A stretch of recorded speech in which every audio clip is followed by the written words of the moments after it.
You're listening to the Culturing Podcast. That's Culture EING, where we believe that healthy company culture is the untapped fuel to growth in your organization. By taking action today on building an amazing workplace environment, you're setting yourself up for an unstoppable, thriving future that will put you on the map and propel you to prosperity. This is your host, Tynan Allen. So come on, let's get culturing. Have you ever wondered what happens to those businesses you see on Dragon's Den or Shark Tank? Well, today's guest is one of those who has skyrocketed in growth, building an international presence, and despite a lot of odds, being in a city and a country that's not notoriously known for fashion. Rachel Mielke, Hillberg Berk Jewellery's fearless leader, is my guest today. She started a jewelry empire from a prairie city in Canada of only 230,000 people, and that's no small feat. From 2 commissioned pieces for Queen Elizabeth II, being featured on the red carpet at the Oscars, being featured even at the Olympics, to also becoming a staple jewelry brand for women in their households across the world. This is a real treat today, guys. So today we're going to dive into how she built this wonderful organization, but more specifically, how she built a thriving company culture amidst the chaos and the impressive growth.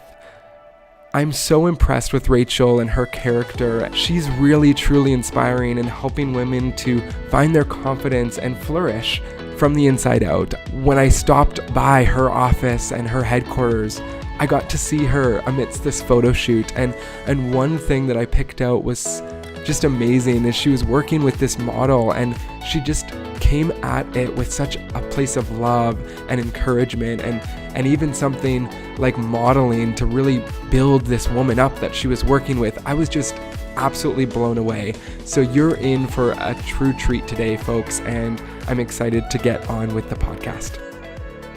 So take me back to the first moment, Rachel, when you realized you needed to start to actually think about your company culture. Oh, good question. I don't know if there was sort of like this light bulb moment where it was like, company culture is now top of mind. Yeah. It's definitely been an evolution from when I first started my business. It was out of my house, and my first few employees worked for me out of my house, and that was a vastly different culture from when we moved into our first commercial location. And then, we went from 2 or 3 employees to around 10. Yeah. That was a culture change and a culture shift. Yep. And I would say that the majority of the shifts in culture that happened throughout the years happened very organically based on the growth stage we were at as a company. And it really hasn't been until the last few years where we have an HR department. That wasn't really a thing when we were getting started, that we started to have more intentional focus on culture and a deeper understanding of what is our culture, what is the culture that we want to have, that we need to have, and how can we push ourselves culturally to ensure our culture matches our ambition for growth. Totally. Okay, so take me into that. Like, what have you come up with? What's been the evolution, and where did it start? Right. What were you kind of at first saying around the office, like, this is the culture we want to have, and how is that stuck, and then how has it changed? I think the one thread that has remained consistent throughout the evolution of Hillberg Berk from the kitchen table to where it is today is the fact that the biggest anchor in our culture is purpose. Cool. And how almost every single person that I have ever interviewed, myself personally, now I don't interview everyone at all in the company anymore, but every person that I've personally interviewed comes to the company because the question I like to ask is, what is it about Hillberg Berk that you want to work for? They will say, I want to work here because of the things that this organization does, the purpose, the focus, how it's about so much more than just, punching a clock 9 to 5. And so that attracts a certain type of person that is passionate about something more than just a job. And it has created a culture. We like to say that we bring on people that sparkle. It's created a culture of people that sparkle and a culture that sparkles. That's amazing. So take me through an interview. What are you looking for beyond a sparkle quality? Like, what?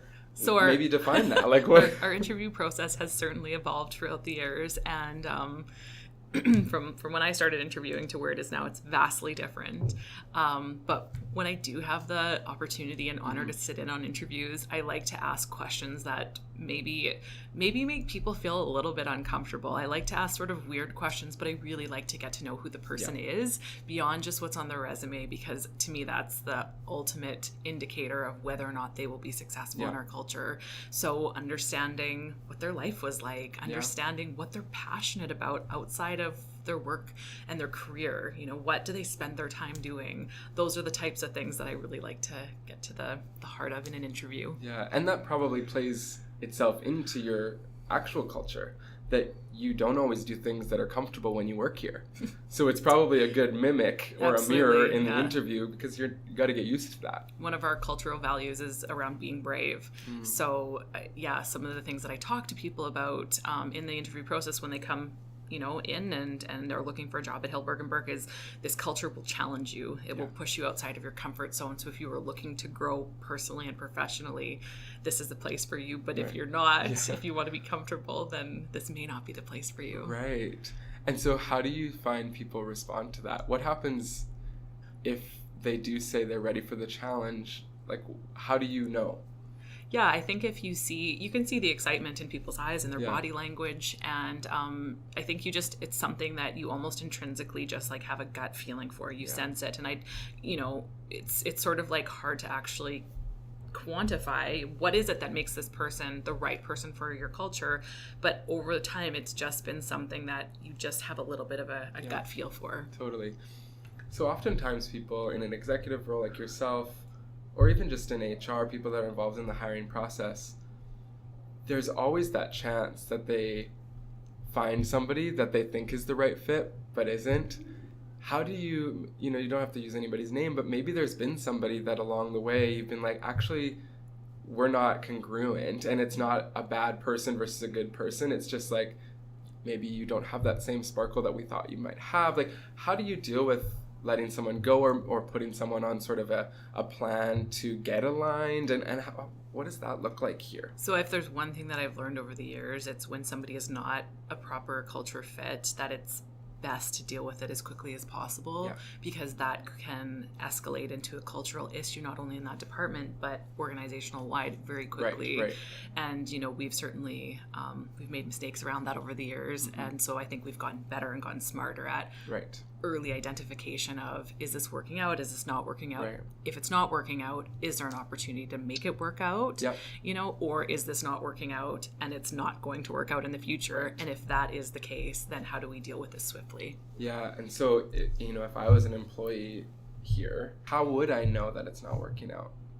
Yeah, so a couple of different courses of action. One could be, the start of conversations around the fit and maybe some disciplinary conversations.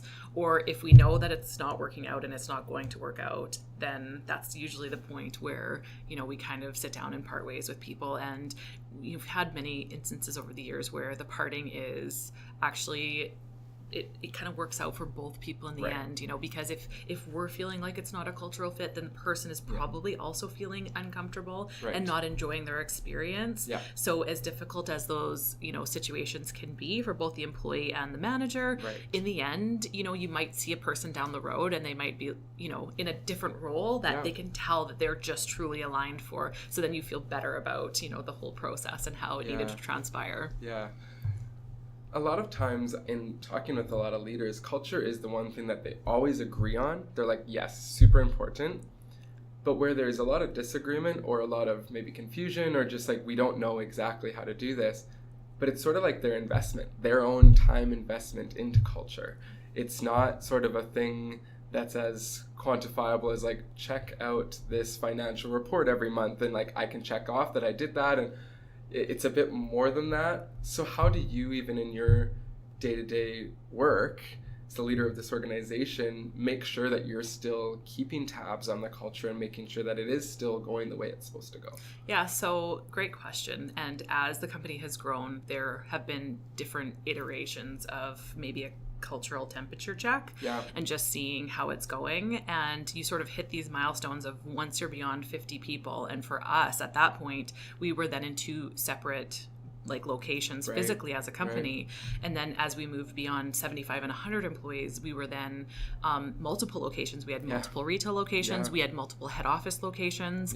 And there were a lot of cultural challenges with that. The biggest one just being efficiencies and ensuring that everybody was on the same page. So, you know, one of the biggest, I guess, things that as a company that we realized we needed to do was create a head office that we could house most of our business units in the city. So we started on the plan to finding the right space and building out a headquarters that could bring all of our teams together. And as we built this building, one of the inspirations for this building was ensuring we had this open office concept. We had one singular location that all of our staff would come into and out of every single day, and that we would have just one lunchroom that everyone would congregate in, so that even though our company has 16 different business units and we have like, you know, we own a lot of our supply chain, it was still important that we bring teams together to create collisions. So I guess that was one sort of thing that I would work through as we hit cultural roadblocks throughout the years. Other things that we do to ensure that we're keeping tabs on culture is obviously doing a survey with our staff. Another thing we've started doing is town hall huddles, where we bring together everyone in the company, typically monthly, to have a bit of a fireside chat that I facilitate questions people could ask and talk about what's going on in the company.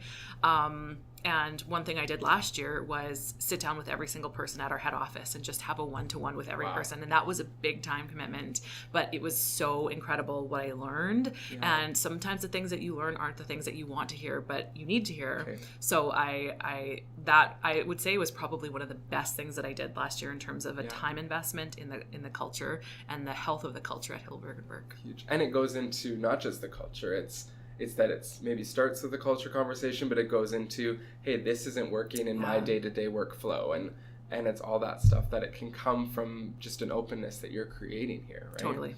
So that's tough. There's a lot of people that would argue with you, like you shouldn't be spending that much time on that. Can you even give an example of one thing that you did learn that you knew you had to take action on and you've seen a change in because of something somebody said? It was a lot of time to do that, and it meant that I had to work way harder than I normally do and almost double my hourly workload for several months to do it. But I think that it was critical to do it, and very like common threads came out of it. And then we knew that. So there was some threads that came out of our staff survey annually, and, you know, we address those, but we could marry threads that came out of staff survey with threads that I had in the one-to-one conversations with the employees. And then I knew, okay, these are like the pain points in the organization that we need to address swiftly. And I felt really comfortable just moving forward on initiatives immediately after sitting down with everybody in the company and really getting a good temperature check. Wow. I love that. Do you guys actually eat lunch together? Do you find people? How does that work? Yeah, we do. Absolutely. And there was just an instance last week where, for whatever reason, a lot of people came together over the lunch hour, and there was like great conversations and there were different people from different departments sitting down together.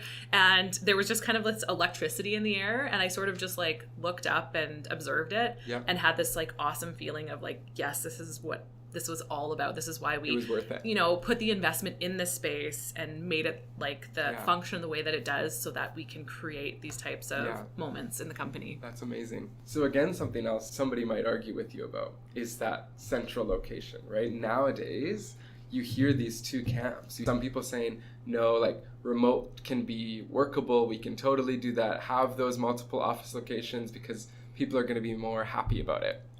But you've chosen the other way, and it's clearly working. Yeah. So tell me about maybe even why you chose to do the centralized thing, and even knowing that some places do remote really well, and then maybe even talk about how you've incorporated flexibility into a centralized location. Yeah, great point. And I completely agree that today's workforce is a flexible workforce that doesn't just work out of a head office. And I think we've done a fabulous job of incorporating sort of best of both worlds. Hillberg Berk is a really unique company in the fact that we own a large portion of our supply chain. So we are designing the product, we are manufacturing a large percentage of our designs right here in Regina. We have a distribution center out of this space. So physically, we needed the space to execute our business model. That being said, we have several employees that work not only around Canada, but globally. We have employees that work in the US and New Zealand. Wow. And I think we've done an incredible job of integrating those employees into our culture and making them successful in their roles. It's not easy to do. No. In fact, I have actually no fear around now employing employees from anywhere in the world. Obviously, we try and first, find people locally, but when you can't, then you have to be able to attract top talent. And I think we live in this very cool time where you can find top talent anywhere and make them a part of your team. Yeah. So another cultural thing at Hillberg Berk is we have a pretty fluid and flexible work environment for the departments where it's appropriate for people to sort of work from wherever. And so I think that really adds to employee engagement and the ability to have good work-life balance. So lots of our staff, even though they might hotel here at a specific spot, they may also work from home one day a week or work from a work share space one day a week. And so that has worked really well for us. We certainly don't have the magic solution of like how what the perfect model looks like, but I would say we have like a pretty flexible work environment for staff, and I think that has contributed to the culture. And if it's not, and you're trying to create that, it'll come up in different conversations, and you can clearly see that you're already committed to making changes if people bring them up. Right. Yeah. Has there ever been a time, because this is another part about culture that people really kind of get scared of. I was working with a client recently, and they sort of said, we don't really want to open up that box of a survey because we're a bit afraid that people might think our culture is pretty good right now, and we think it is pretty good right now, but what if they start to fish around for things that are wrong, and then that, right? So how have you even had to deal with sometimes maybe things that come up that you're like, actually, we can't afford to deal with that right now, or that's something that we're not willing to change? Like, how do you manage that? That happens a lot. And I think that in any organization that happens, and we have just dealt with it through just real honesty. So for sure, over the years, compensation has come up, and compensation may have come up at a time when our company just couldn't, because we were growing organically, we couldn't afford to meet the compensation requirements that were coming in through the survey. So I would just stand up at a town hall huddle and say, I've heard you that certain departments want different compensation pay scales. At this point, our company can't afford to facilitate that, but when we can, we will do it. And we have done that as a company. So as long as people know that you are addressing the issue, you are thinking about it, talking about it, and when you can as an organization make the changes that you need to, and you do stick to that, then I think you build people's trust. Yeah, and that's it. And they'll stick around not because of the compensation, but because you're committed to them. Right? Oh, that's so interesting. What sort of other companies have you maybe even been inspired by in terms of how they do culture? Oh, good question. I mean, I there's probably like the famous ones that everybody likes to watch. But it's interesting how I think that culture from the outside can be quite different from culture from the inside.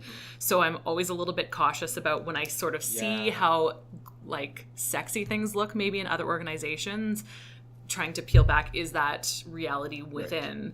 Even though I look at other cultures and like interesting things people do, and I think that we do try and take best practices that other organizations are doing, or best practices that I can glean from organizations that I'm a part of, or reading like the HBR or something like that. I think that we have developed sort of the uniquely Hillberg Berk culture that might be bits and pieces from different organizations. But I don't necessarily think we've sort of looked out and said like, ooh, we really want to emulate that culture. I think we've really tried to like define our own culture and make it uniquely Hillberg Berk based on what we're trying to do as a brand and our growth strategy. And that is something that I think every quarter we're relooking at and saying, okay, how is what we're trying to do relevant to our culture, and what do we need to change now, and how do we need to adapt now for the current demands of our workforce, for the economic environment that we're in, for our growth strategy, sort of taking all of those things together and then sort of building out the strategy and the matrix of the organizational plan based on all of those things together. And you have a unique advantage because comparatively in your industry, you're one of the only ones in Canada, really, that's doing, that luxurious, beautiful retail fashion jewelry brand. Like, you look around, you don't have a lot of people that are your next door neighbors, right? You're not New York City where they all live beside each other, right? Right, totally. And so you're probably, even from a talent perspective, able to attract the right people, because these are the ones that's what they've been waiting for, and finally you're their you're their option. And another interesting thing is, quite often the companies that I do look to for inspiration have been highly financed through either venture capital or private equity. Yep. So you sort of have to like take things that they're doing with a grain of salt, and then sort of like relate it back to your company in the context of we have been growing mainly organically for the last 9 years as a company. Yes, and that poses its own cultural challenges, biggest one being limited cash flow, and always having to ensure that those cash resources are best utilized to continue growing the business, and to ensure that the business's health is at the end of the day ultimately is a top priority. So again, I do look to like sort of the large, glossy, inspiring cultures, but most of those have been heavily financed. And so when you have a plethora of free cash flow, you can do a lot of cool things as a culture. I think what the true test of culture is when you don't have resources and you can still make it work. I think those are the true metrics that really work for a culture for long-term growth and sustainability. Totally. I want to go back a bit to, you talked about finding top talent. And this is something, I mean, especially in smaller cities in Canada, I'm sure that a lot of people are struggling, but even in larger centers, could you talk about, number one, what are you finding is an area that you can't find as much talent for? And then number two, how did you even start to say, we're going to maybe look for somebody in New Zealand? Like, I'm sure a lot of founders and leaders of companies would think that's overwhelming and too risky and all that kind of stuff. So how did you kind of start that process? But really also, what maybe specific areas of talent are you finding a struggle? So I'll talk about the employee from New Zealand first, because that's an interesting story, and I think it's something cool that our company has embraced, and it's worked well. It was an employee that worked for us in Regina, and she wanted to go traveling, and so we gave her the opportunity to travel and continue to work for us, and it's worked really well, even though we're on opposite time zones. It's been great for her. It's been great for us. So that was sort of the first test role that we did it with, and then that gave us the confidence to try it with additional roles. So now we have several employees that work from home in different parts of the world, and it's worked really well for us. The second part of the question, is there specific roles? Like, so a great example is like a lot of people can't find great developers in Canada. It's just not as common, whereas, in Silicon Valley, they're kind of a dime a dozen, and everyone can do this. So maybe, is that an area, or what is some that you're like, we're looking around, we're not getting the applicants that we need? Yeah, I mean, in the world of technology, for sure, there's limited talent, and as our company grows, that's going to be, I think, an increasing pain point. However, there's talent around the world, so it's just how do you tap into it, and how do you access it, and then how do you retain it? For us specifically, being a fashion-based retailer in Saskatchewan is very unusual. There isn't an industry here really. So finding people who have experience in fashion-based retail, specifically in jewelry in North America, almost doesn't exist. We've been lucky to find a few people who have had experience across Canada or North America that have moved back to the city, and we've been so blessed to recruit and retain those people.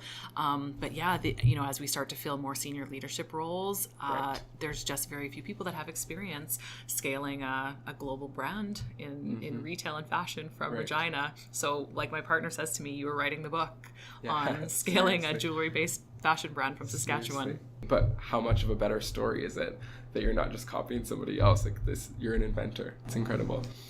Final question. What does it look like in 5 years with Hillberg Berk, and then specifically with culture? Yeah, great question. So we are at such a time of change, not only in retail, but every single business is at this turning point where we're moving to this, this age of digitization of everything. And a lot is going to change in the next 5 years. So as the CEO of a brand that, most of our sales are done through brick and mortar, but we know that that's really going to transition to online, and we think that the transition is happening much more quickly than we had originally anticipated. It's a new world, and as I think to the future of how consumers will shop in the future and how they'll want to access our product, it's, I think we almost can't comprehend what that's going to look like in the future. And I heard something recently that things are moving as quickly as they ever have and as slow as they ever will. So I don't know what it looks like in 5 years, but I know that it is going to be vastly different than it is right now. And to me, the most important thing in our culture is that as an organization, we are agile and building resiliency around change and agility at a faster pace than what we ever have. And that's something that I talk to our employees about continually, is we have to not only be agile to change, but we have to build our practices around agility to really ensure our long-term success as an organization, because the world is changing so quickly, and if we don't change as quickly as the rest of the world, will be left behind. But I'm excited for the future. It's cool. It's a big change that's happening globally right now in the world, and it's exciting. It's can be overwhelming some days, but it's also really exciting. I think especially for an organization like Hillberg Berk that is still very small, but getting bigger, and I think big enough to be dangerous. What an incredible first episode for the podcast. Rachel Mielke is a rock star. She is definitely a hero and a champion for me and so many other young entrepreneurs coming out of Canada. It's just been such a treat to hear and learn from her and experience what she's created.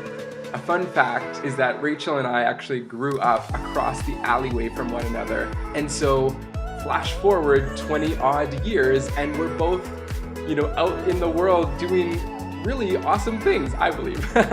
So you just never know where your life is going to take you, and it's sort of just a fun little snippet that I wanted to share with you. So please feel free to check out Rachel's website. It's hillbergandberk.com. That's BERK.